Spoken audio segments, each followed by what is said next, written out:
And let's begin this broadcast by getting you the latest attack from the Shiv Sena, from the Uddhav Sena in their mouthpiece Samna, where they've lashed out at the BJP, at the central government once again. Sena has slammed the central government's decision of providing security to the rebels. Remember that the central government in a notification confirmed that they're providing Y+ security to 15 rebel MLAs. And it's over this decision that the Shiv Sena, the Uddhav Sena, is upset. They've slammed the central government time and again in their editorial. They've been lashing out at the BJP, accusing them of orchestrating all of this mess and this crisis that's playing out in the Shiv Sena. Let's take this across to Paras Dama. He's joining us live from Mumbai with more details on this. Paras, good morning. We're gearing up, of course, for more political and legal drama this Monday morning. But take us through exactly what the Shiv Sena has said now in its editorial in Samna, again pinning the blame on the BJP. Akshita, good morning. The political stand which is happening in Maharashtra is getting more and more intense nowadays, and now again the mouthpiece of Samna, in that there is directly target to Bharatiya Janata Party, that Bharatiya Janata Party is the one who has started all this, and they are sponsoring the rebel who are in Guwahati. So now Sanjay Raut and Shiv Sena has directly targeted Bharatiya Janata Party once again, and they had used a word called Nachaniya, Nachaniya ki YZ. So this is the main point that we are focusing on right now, Nachaniya ki YZ. So in the editorial it's also written that security has been provided that them to the rebels that are in Guwahati. So the 15 MLAs who has been disqualified, so they have been provided with the Y security. So all of this have been said by in Samna editorial, and the focus is targeting Bharatiya Janata Party, as Bharatiya Janata Party is sponsoring them. So this is the main thing that has been said in Samna editorial, and also that they are sponsoring all this to Eknath Shinde. Okay, Paras, stay on with me. I also want to bring in Maushmi Singh, who is tracking all the political updates this morning. She's joining us live from Mumbai. Maushmi, good morning. The Shiv Sena again making it very clear that they believe the BJP is behind this crisis. But the reality is that in every single one of these editorials that are put out in Samna, where they go all guns blazing against the BJP, they've never referred to why this rebellion is happening against Uddhav Thackeray. The reality today is that all of his ministers also have dumped him, except for one, which isn't saying much considering it's his son Aditya who's with him.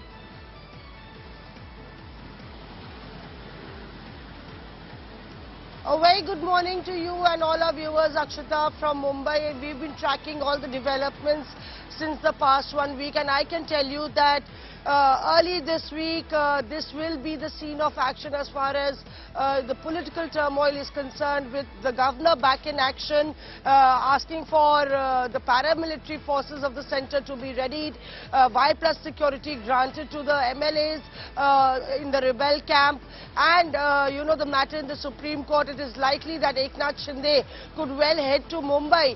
Importantly, the question that you really asked, the Shiv Sena truly believes that this is an entire story scripted by the BJP, and that's one reason that you know, when we spoke to Sanjay Raut, he said that Devendra Fadnavis should not get into this entire matter. This is an internal matter, otherwise he will be the one who will bear the brunt of it. So clearly the Shiv Sena pinning the blame on the BJP, even as the rebel flock is blaming it on Uddhav Thackeray and the way the party is functioning and the alliance with the NCP and the Congress. So really we'll have to watch out today what the Supreme Court says, how the governor reacts, what do the Shiv Senics do, since Sanjay Raut and other leaders have been issuing a direct threat to the rebel camp, and that will actually change the course of action in Maharashtra. Very true, Maushmi. Paras, thank you very much for joining us this morning with all of those updates from Mumbai. We've been seeing all of these political updates unfolding day after day, one twist after another. Now, expect this to play out legally as well. It was largely anticipated that this would happen this week, but Eknath Shinde and his faction has moved to the Supreme Court on the Maharashtra political crisis. The Shinde camp has filed 3 petitions in the Supreme Court challenging the moves made by Shiv Sena in the wake of the rebellion. The Shinde camp has challenged the disqualification notice by the Shiv Sena and the rejection of the no trust motion against the Deputy Speaker who initiated that disqualification proceeding. The Shinde camp has essentially objected to the appointment of Ajay Chaudhary as the legislative party leader. Senior lawyer Harish Salve will represent the rebel group in the Supreme Court.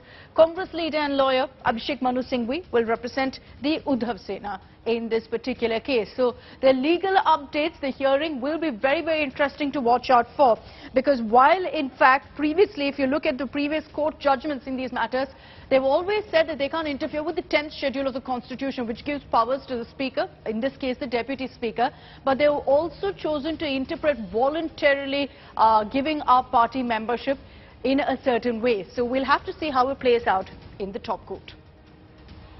Let's take this across to Anisha Mathur. She's joining us live with more details on this. Anisha, good morning. It's the Supreme Court perhaps that will decide how things move forward now in this political drama in Maharashtra. But there are questions about how much the court can intervene because of what I mentioned, the 10th schedule of the Constitution, which talks about the Speaker's powers. Well, yes, Akshita, you've raised a very, very important point, and today is going to be very crucial to see how the court is going to look into all of these issues. As you said, the 10th schedule, which is the Speaker's powers regarding disqualification, is something that the courts have traditionally not interfered with unless you can show a very specific mala fide or error in what the Speaker is doing. And that is what the Shinde camp is going to be trying to be doing. The Shinde camp, in its petitions, the 2 petitions that have been filed, has raised 2 points. One, that because there is already a resolution for removal of the Deputy Speaker, therefore the Deputy Speaker did not have the power to initiate these disqualification proceedings.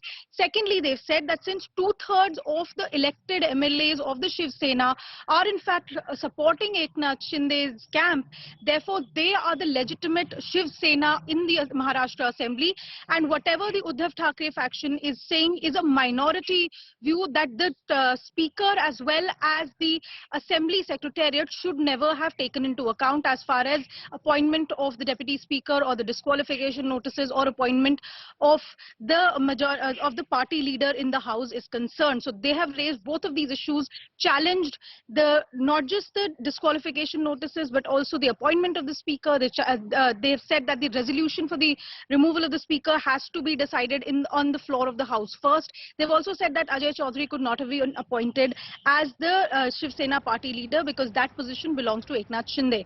Now, traditionally we've seen in these kind of cases when there is a split within a political party in an ongoing assembly or even at the formation of the government, the courts have said that the first step to be taken is a floor test on the floor of the House to determine who has what numbers and what exactly is the numbers game in the assembly, who gets to make the government.